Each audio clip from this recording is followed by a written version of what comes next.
fellow collectors, the Braves Toy Review. I am your host, Brave, and today we are taking a look at the Transformers masterpiece Takara MP29 Laserwave Decepticon, which is Decepticon. I got that information from a few of my fellow collectors who've been happy enough to hit me in the comments and let me know, and I always appreciate that. So, getting right into it, Laserwave comes with a good bit of, I'm going to call him, I'm going to refer to him from here out as either Shockwave or MP29, because that Laserwave thing is just, Okay, so he comes with a good bit of accessories, my favorite of which is the little mini Shockwave gun. I really dig this little gun. It's kind of, it is kind of BS just a little bit, but at the same time, I appreciate the little extra bit of them putting it in there. Now, what can you do with this? Because it doesn't really fit in the hand. Like I try to put it in the hand of my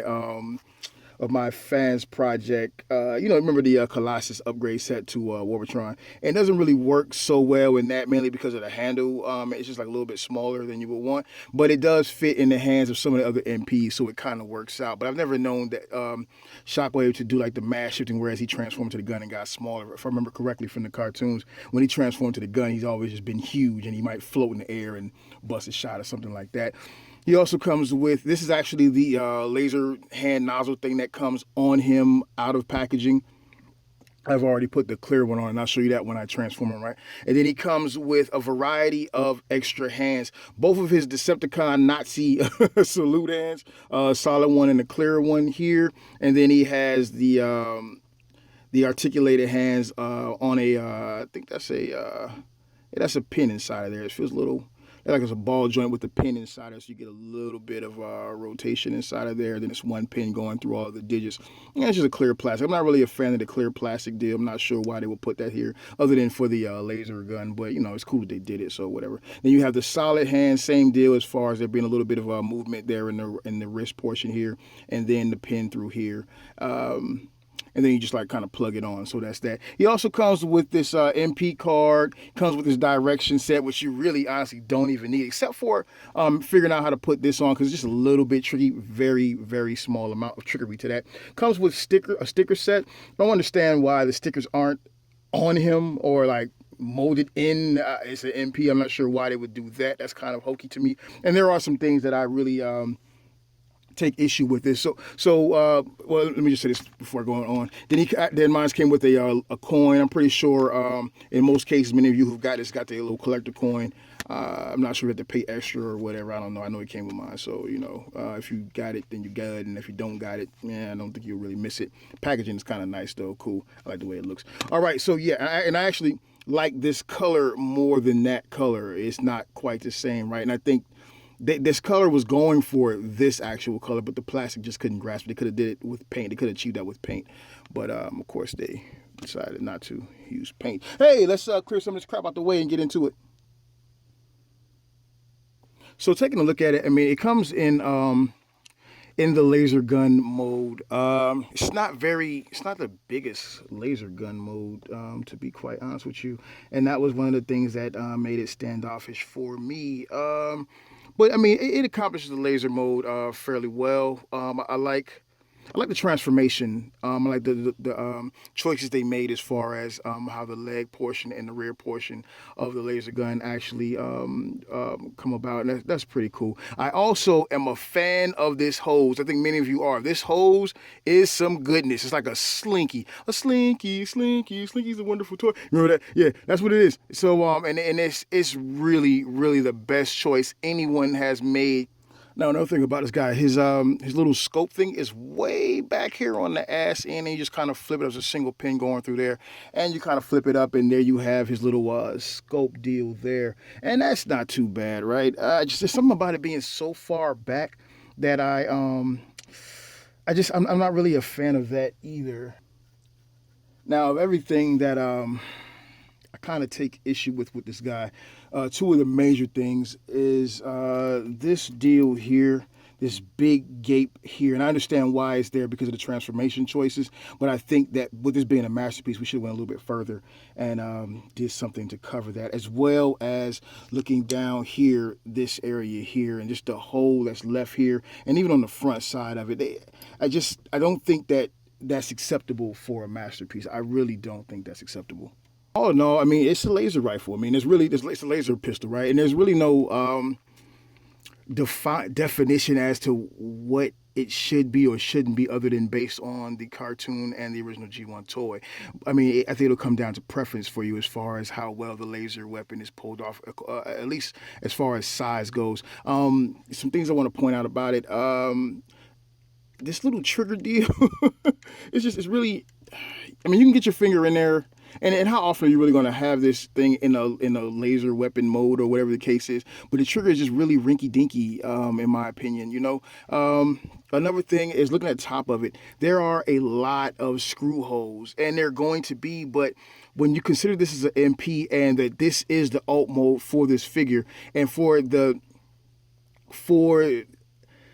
alt mode to suffer this much. I mean, this is just the back of the robot, basically, right? And in most cases, when you have the back of your Transformer or whatever the case is, that's usually where it lacks. But for this, you can't afford to have that. You can't afford to make that slip up, because this is the alt mode, and this is a large portion of alt mode. The equivalent would be like one of the MP cars or something like that, and the hood of the car, the roof of the car, the trunk of the car, just having holes all over it. Like that's not it's not a good look, man. It's not a good look at all. So as far as diecast goes on this guy, there's not much diecast at all. You have that piece, as far as I can tell. I haven't seen any other diecast or come across anything else that I would want to call diecast on this thing. But this piece here is, and that's about where you get the weight at, because everything else is pretty light on the figure. Again, I am a fan of the hose. I'm a fan of how they went about the transformation, making everything all inclusive here. I dig that. I dig the mechanisms they use to make the silencer portion or the nozzle portion of the cannon, and then of course the sculpture here of the inside, the clear, and the way it's lined. So that's pretty decent. Can't take anything away from them on that guy. I mean, it is Shockwave in the G1 sense. I will give it that, And then you have this stand thing that also converts to the backpack. And it serves its purpose. It's pretty light, pretty hollow, pretty thin. I don't think it has to be the heaviest deal. The line work on it is pretty decent. It's pretty fair. It's pretty average. Nothing spectacular. But it serves its purpose. You have these little grooves here, and those grooves are meant to allow that portion of the weapon to just kind of seat in there and balance out the weapon if you want to put it in display mode. Other than that, I mean, it's decent. It's decent. I'll just say that it's decent. That's pretty much all we're going to get on that. Okay, so already I've pulled out a few of his battle buddies here, because we're going to go right into scaling after I transform him. And I just want to give you guys an idea of where he fits in size-wise. Now, again, in weapon mode, it doesn't really matter, because, I think in weapon mode, he kind of nails it, because, again, Shockwave has always been huge when he transformed, and stayed that way. And he would just kind of float and shoot or some shit like that. So this is all good. But when we get into the actual robot mode is where I kind of take issue and where things kind of go awry. So let's take a look at that transformation process. Okay, first to get rid of the backpack, pop that up, and then you're gonna just let it sit to the side, because the way this conversion is pretty much how you're gonna use it to apply it to the robot, if you so choose, because you really don't have to do that. So we're gonna sit to the side right now. All right, so for transformation, we're gonna start at the rear of the toy. If you have that up, go ahead and flip that down. Take this piece and flip it up. It's held in place by these two tabs here. All right. There are a few places where it's tabbed in. Okay. There's a place here in the back where it's tabbed in. Under here, you can see there's a tab there, and then there's a tab inside of here, and then of course these pieces here are tabbed right there.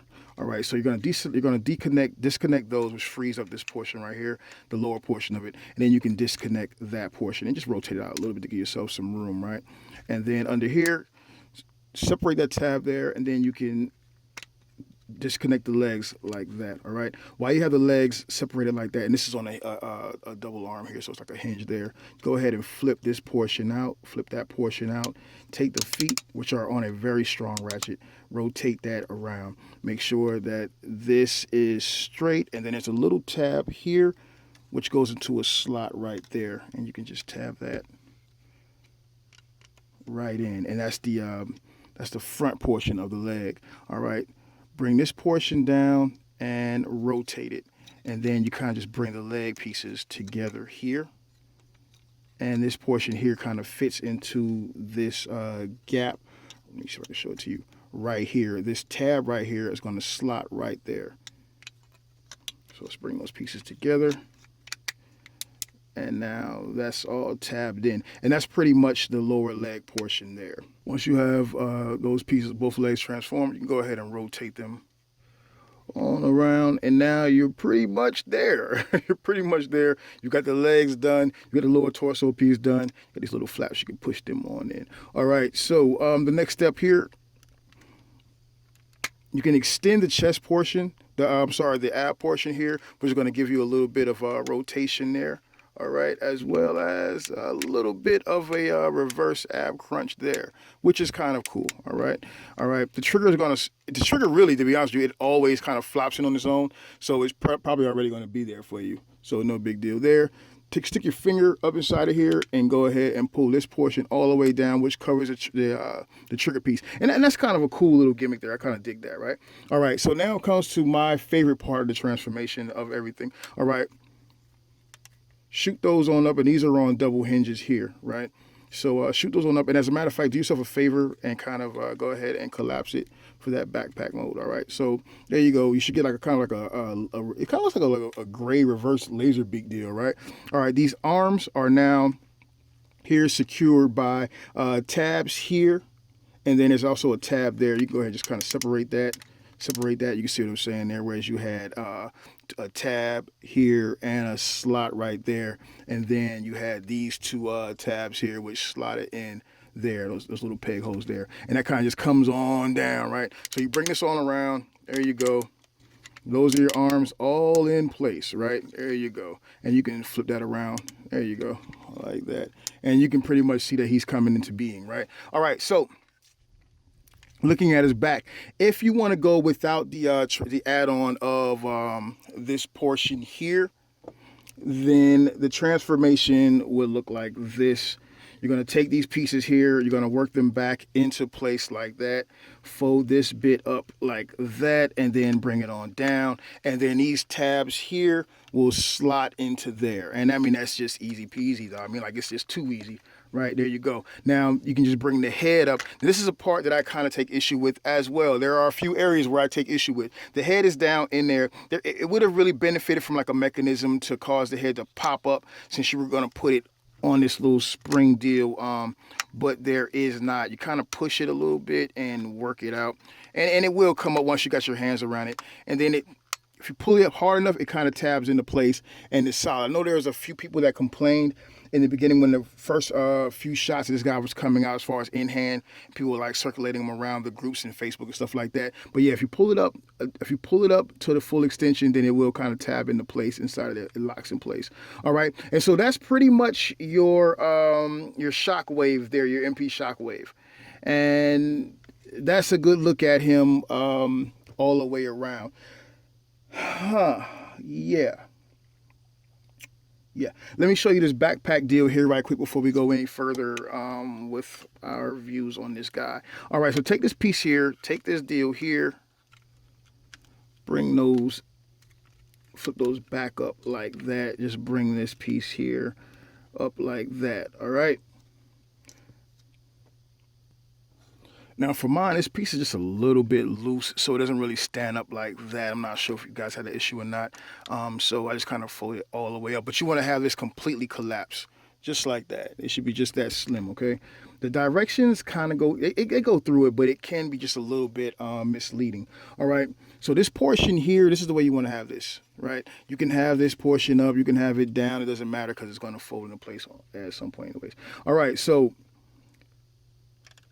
this piece here, this nozzle right here is going to slide through right there in that clear area. All right, this piece should come through that area there like that and slide it all the way up into place as far as you can get it. Then you're going to fold this piece down and it should collapse on top of it. And that piece comes through, that little shark fin deal comes through there. And you need to make sure you have it all the way up and that these pieces here are above the hinge there so that it can secure. And once you do that, it comes down and those two pieces here can tab into those clear tab areas there. And now you have him with his full backpack on and he is complete. And that's completely up to you whether you want to use that or not. I don't know. For me, well, I'll get into that portion later. Okay, so here we have Shockwave. All right. What do we think about him? Take it in for a second. I think that he pulls off the cartoon accuracy very well. So I want to do this with two thoughts. Okay, let's just look at the thought of it being a masterpiece. No, I don't even want to go that far yet. Let's look at it with the thought of it being a representation from Takara Hasbro of Shockwave for us, cartoon movie accurate. And I think it nails that. I think it nails it dead on. There are things that could have been done better, obviously, but I think it nails that dead on. The color is off, and it's not a big deal for me as far as the color palette and them getting the likeness of the color. Now, as far as them relying on the plastic to accomplish that color, I think that was a huge mistake. With it being a masterpiece, it fails in capturing it totally. It really needs that paint, man. Oh, I think these feet are also die cast as well. It really needs paint on here. I'm not sure why Takara's been cutting back on that, but it needs paint, man. That would have really pushed us over that mark, and it needs that bit of a punch because of the price point on it. You dig what I'm saying? All right, now as far as articulation goes, very nice articulation. Ratchets in the shoulders, ratchet in the shoulder joint there in the socket, and then you get a ratchet right here as well. You got a swivel right there. You have hip flaps here that help to not hinder the leg articulation at the hip, and then you can get your kicks out like that, and it kind of holds the weight of it. I don't think you can hold the weight of the full robot, but I mean, it's not a big deal. You have a really strange deal here going on as far as the choice and how they articulate it, but it's cool. It's not really bad. You still get your leg articulation at the knee point there, and a little bit of extension there. So that's not too bad there. And of course, you get the swivels. Not so much with this big backpack on, but it still actually accomplishes that just fine. And you get a rocker back and forth. The head is apparently on a ball, so you get the swivel and you get to look up and look down. You got some great light piping going on here. And then the earpieces are not individually articulated. So that's that. Of course, you do get articulation there on the feet. And then you get a great rocker, actually. It's kind of hindered by the leg being in complete mode. Another issue is that these pieces here don't really hold in place very well. They tab, thanks to that one tab and slot there, but they don't really hold in place. It seems like there should have been a better tabbing on the inside here to hold it in place. So I'm not sure why that choice was made, or better yet, not made, but it suffers because of that. I think that it accomplishes the whole Shockwave deal very well as far as being cartoon accurate. I can't take that away from it, nor would I want to. Now, let's get into a few other things before I start putting the screws to this guy, because I'm going to put the screws to this guy, okay? I think that we want Shockwave to be larger. Is he larger, though? I don't know. I think that the legend of Shockwave has grown so much within the Transformer fandom. And this, I think I want to attribute this more so to the Bay movies as well as the Transformers Prime cartoon series, because that's where you first saw Shockwave as a very imposing character. So with that in mind and with that inset into our brains, I think we expect him to be bigger. So whether he should be or not, I think it's really going to be up to you and your personal choices. For me, this just will not work. It will not work. It cannot work. I'm sorry. I need him to be bigger than Starscream. I just can't have him smaller than Starscream. At this point right now, Starscream is just a little right head to head with him. But that's not good enough for me. That's definitely not good enough for me. You see what I'm saying? Because of the way his head is shaped, he still appears to be a bit smaller and less intimidating than Starscream. And then when you stand him up next to Soundwave, it just all goes to shit because Soundwave is clearly bigger than him, and that's definitely not going to work for me. I don't like that at all. All right, so let's get to the last thing as far as I'm gonna do as far as comparisons go. I'm not gonna compare them to Autobots. I don't think that that's necessary because obviously most of the Autobots are smaller anyways. This is the comparison that many of us are looking at. Okay, and that is this comparison here. Because this is the scale, and for me, I'm only sticking to this for a number of reasons outside of design and character representation, because I think that would be kind of unfair. Okay, so for me, this is the scale that Shockwave should be at. I absolutely believe that Shockwave should be at this size, which it puts him over Soundwave, puts him over the Seeker mode, and puts him around head to head, if not a little bit taller than any Megatron option you're going to have other than the MP Megatron that originally came out. That's where Shockwave should be. All right, now looking at the build quality, because that's the next thing I think that's a fair comparison. Okay. The build quality here is every bit worth of the dollar price. The build quality here, when you look at the dollar price of this figure, is a ripoff. It's not on par. It's not right. It's not cool. You can justify it, but it's not cool. And I don't mean to like totally dog out this figure, because all in all, it's a decent toy. It's a decent figure. But to be fair, it's more of a leader class or Voyager class figure as far as quality goes, and you know, the feel of value. That's where this is. This does not feel like an MP. This is far more complex than that, other than the light gimmicks, right? And light gimmicks aren't that expensive, so don't play me, all right? And the price point on this was far less than this. And I understand that is a Hasbro masterpiece, but still, the price point on that is far less, and it makes sense. The price point on this does not make sense at all. The price point on that makes sense. That's every bit worth of its price point. This is not correct.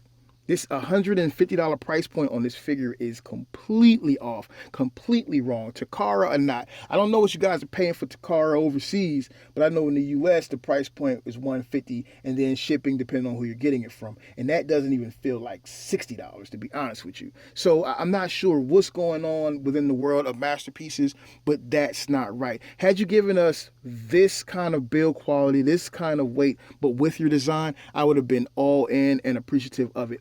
By the way, I want to point out that I like the way this is designed here. But for what we got for that price point, I think that's really wrong, and that's taking advantage of the consumer market. I really think it is.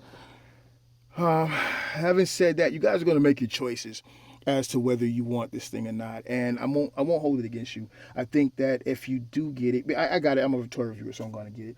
I think that if you do get it, and you justify it, you're doing just that, justifying it at that price point. Because as I said, it's not $150, and I don't know why in the world anyone would be charging anyone that for that. And just to take it deeper than that, I don't understand why we're getting such a cutback in masterpiece quality. I no longer consider the Takara masterpiece line masterpiece. I don't care what anyone says. It's not a third party versus official thing anymore. I just think now it's a matter of my money, my spending money, my buying power, looking out in the market. I don't think that I'm getting value for value. I think the cutbacks have gone too far, and this will be until Takara puts out something that's worth my money.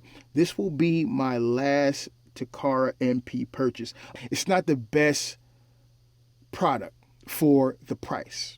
I don't think so. I don't think it's the best product for the namesake. So I'm not buying any more Takara masterpieces. I'm not going to give you any more of my money, Takara, until you start back building and producing on a level like that you have in the past. I can't do it anymore. So for anybody that's trying to make a decision on whether or not to buy this figure, I'm going to say this. If you are a Hasbro fan, Hasbro Takara fan, then you're pretty much most likely going to buy this regardless. If you're on the fence looking at the figure versus the price point, I'm going to tell you, skip it. I'm going to say skip it. Unless you just really got to have a masterpiece, I'm going to say skip it because they're taking advantage of you. You know, if you do get it, will you be happy with it? I don't know. If you're not so hard on your toys and you're down to settle and you're down to, it looks good for what it is, then, you'll be happy with it. But that whole, it looks good for what it is bull crap when you get over the 80. When you get over $70, there's no more, it looks good for what it is. Nah, especially when you're over $100. Screw that. So that's my opinion. Take it for what it is. I didn't want to bash the toy. I would like to not be in the capacity of bashing the toy. I would like to give it praise, but I just can't. And in most cases, and I'm going to wrap this up. In most cases, I get it to car, even if I have a third-party representation, and I display it to car on display by itself at minimum. But in this case, this guy's going back in the box, and he's going on the shelf somewhere, and he'll never be seen again. And unless the price goes up on him, I decide to trade him and sell him off to somebody. I don't have any need for him because it's a fail in my book. It's not ugly, it's not terrible, but it looks cheap, it feels cheap. It certainly doesn't feel like $160, $50, $60, whatever. So I hope I haven't shit in your pudding too much. I'm pretty sure there'll be some differing opinions. So please leave them in the comments. I'd love to hear what you think about them. If you think I'm a total asshat and don't know what I'm talking about, leave it in the comments. Comment on the Facebook page. Hey, I can take it. I just want to see what you guys think about it. I can't stand it. I'm irritated by it. Hey, until next time, I'm your host, Brave. This is Brave's Toy Review. That is MP29 Laserwave, because he damn sure ain't Shockwave. Sonic goes in the background, petting Ravage. And I'm out of here.